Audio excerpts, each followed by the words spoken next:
बर्तमान गोटे well-marked low pressure area जोटा कि south east Bay of Bengal रही जार कि प्रभाव ओडिशा प्रति विशेष नाही। ओडिशा रे ता पई किछि प्रभाव हबार वर्तमान आज ऑफ नाउ वर्तमान किछि प्रभाव पकेबार संभावना नाही। जब देखिए गत 24 घंटा रेकर्ड तो 15 स्थान रे 10 डिग्री सेल्सियस किंबा ताठु कम मिनिमम टेम्परेचर रेकर्ड करा जायछि।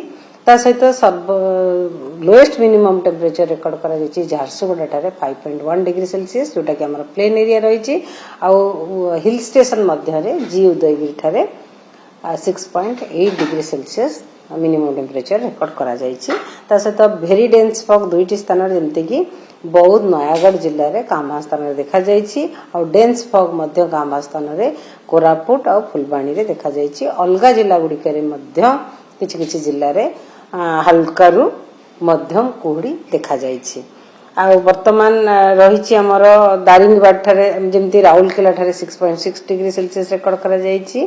केरी ठारे किरेई ठारे 6.8 डिग्री सेल्सियस रेकर्ड करा जायछि। दारिंगबाड़ी ठारे 7.5 डिग्री सेल्सियस और सुंदरगढ़ रे 7.6 डिग्री सेल्सियस जोटा कि हमर तापमान मिनिमम टेम्परेचर रेकर्ड करा जायछि। अबे जदि देखिबा हमर मिनिमम टेम्परेचर पूरा राज्य रे बिलो नॉर्मल रो मार्केटली बिलो नॉर्मल माने 2 रु 4 डिग्री किबा 5 डिग्री स्वाभाविक वैल्यू ठारो कम रहिछि।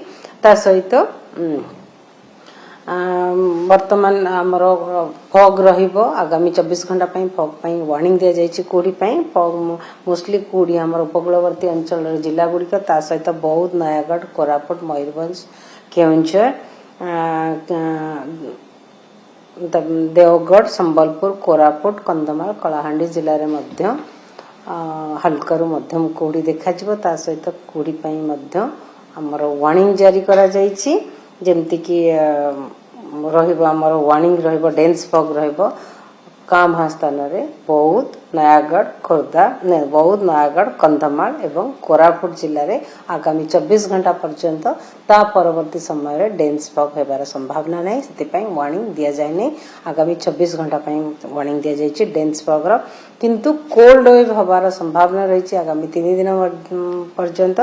आगामी 3 दिन पर्यंत 6th और 7th 8th ऑफ जनवरी रे कोल्ड वेव देखा जिवो। गोल्ड वेव रियलाइज माने हेबार संभावना रहिछि सुंदरगढ़ झारसुगुड़ा अनुगुल कटक जगतसिंहपुर एवं कोरापुट जिल्ला रे। वर्तमान पाग किछि परिवर्तन होबनी ये शीतल लहर जारी रहयो।